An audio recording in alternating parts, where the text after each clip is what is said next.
Novatos. Thanks for tuning in to yet another video. Infamous here, San Jose, California. You guys know where I'm at. Let's get into the topic of today's ride. Let's talk about, you've been riding for a while. You started with the Sportster. I know most of you guys, like myself, started on the Sportster for different reasons. I myself started on Sportster because I just couldn't afford a Dyna, couldn't afford a big V-twin, Harley-Davidson. They're out of my price range. I got my Sportster for maybe 1/3 of the price of a Dyna or anything like that. When you're looking at these big V-twin engines, you're looking at over $10,000, and a lot of us, we just don't have that kind of money sitting around. So I started on a Sportster as my first Harley-Davidson. It was a Sportster. I always wanted a Harley-Davidson. I always had metric cruisers. They were just cheaper. I think everybody knows this. You look at a Yamaha, you look at a Shadow or a Honda. I mean, we're talking about maybe $3,000-$4,000 compared to a Sportster, maybe $6,000. Yeah, we're talking about prices here in California, of course. And then a Dyna or a big V-twin, Harley Davidson, you're looking at $12,000-$13,000 used. The money in your account, it didn't do too well, it's gone. So, that was my reason. I don't know. You guys leave your comments down below. Let me know if you guys started off with the big boy, with the big, full frame, V-twin air-cooled, Dyna or something like that. Did you guys just jump into it, or did you guys kind of, went my direction, or my, or took my path? That was, or not my path, but a lot of people's. Generally everybody kind of starts, with the Sportster. I know in the Facebook group, I've seen and I've received a couple messages where a lot of people are telling me, or they're sharing that I believe about 3 or 4 different riders. I know 2 of them are here in, actually here in the Bay Area. I know 2 or 3 riders that started with this bike as their first bike. So you know what, just I guess wanted to give you guys a few tips. Maybe you guys are wondering, maybe you guys are considering upgrading, but you're just not too sure. And a few moments later, see how I go and ramble quite a bit. Let's get back into the the tips from what I noticed. Now, like I said, I had full frame metric cruisers or metric bikes, so I wasn't too taken back. I remember when I got on my first heavy cruiser, I believe it was about 600-700 pounds, and that compared to my Sportster, I was a little taken back, because I remember as soon as I threw my leg over it and I tried getting it off the kickstand, I was holy crap, this is different, but from what I noticed, and having that extra, size of the engine, the big V-twin, I know on the Sportster I had, it was a 1200. Some of you guys started on a 833 cc's, and the 114 or the 103 or the 107. A lot of those bikes. This one itself, it's over 1800 cc's. So who knows why Harley-Davidson just doesn't, name it what it is, just kind of like on the Sportsters. I don't know.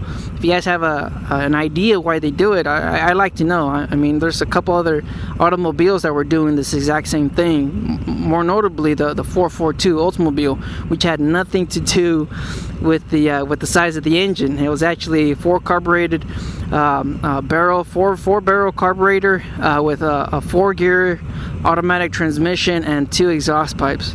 What? I don't know. I mean, this was the time when they were putting the cubic inches on the side of the vehicles. The badging on it, the 350, the 300s. You guys get the point. I'm really going off topic, but yes, we're talking about an additional 100-pound difference between the Sportster and a Softail or a Dyna. So it is noticeable. If you're used to smaller bikes, you are gonna be a little surprised, but the size itself I'd say you get used to that a lot sooner than you guys would actually think. The thing with myself is, because this was a brand new bike, I was limited, because they recommend braking in the engine. So I believe that's what kind of helped me getting used to the new throttle, the new size of the engine. I've never had a 114 or a 1,800 cc's size engine or anything like that. But other than, honestly, it is a big difference. And if you're considering or you're thinking about upgrading, I would honestly tell you, do it. Go for it. This is what a Harley-Davidson is: big, air-cooled, sound, the chingon, or everything about it. I would absolutely tell you, go get that Harley-Davidson if you've grown accustomed, if you've been able to adjust, as you're learning. If you've been around motorcycles all the time, eventually you are going to go up to a full frame V-twin. But as far as myself, like I said, there was that braking period. I believe that would help me quite a bit on taming this beast. It was that I believe it was the first 500 miles. You're not supposed to go over 3,000 RPM right up here. And I think it benefited more than just breaking in the engine. I believe it helped with the control and getting familiar with the throttle. Having that sensitivity built in and kind of limiting yourself down to 2,000 or 3,000 miles. I can't remember the braking period, but if you guys remember, leave it in the comments. I believe that's what helped me out.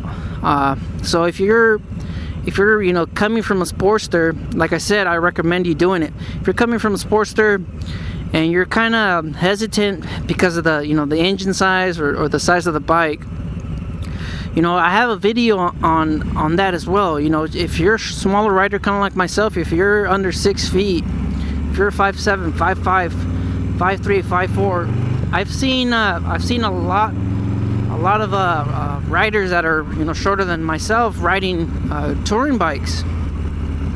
So eventually you will get used to the size and the weight.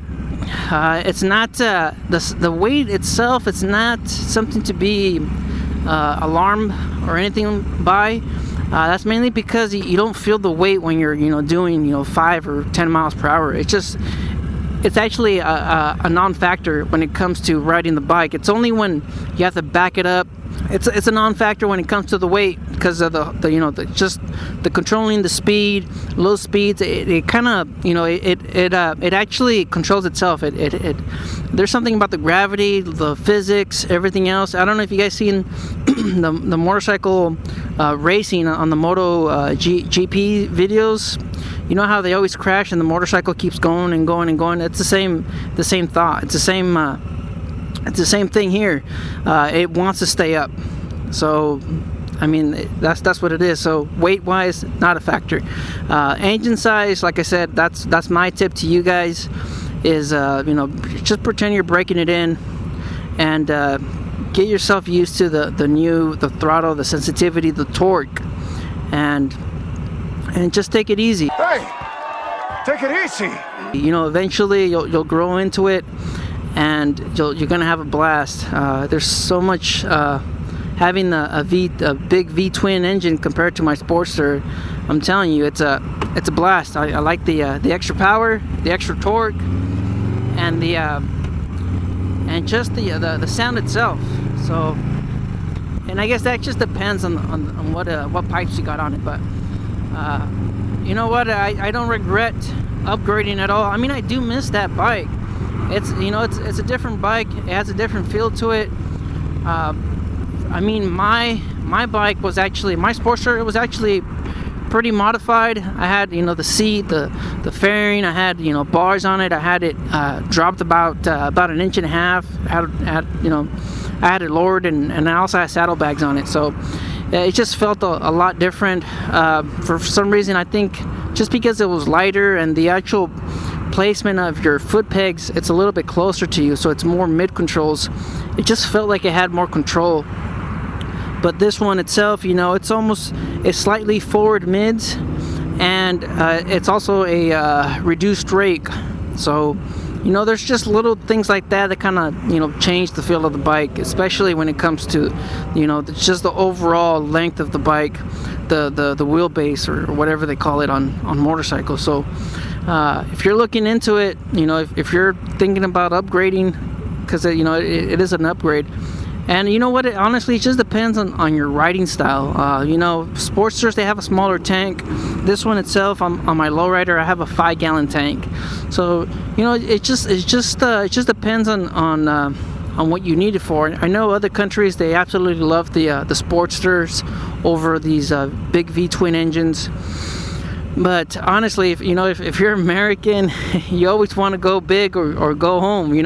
Texas. What they say about Texas? Everything's big in Texas.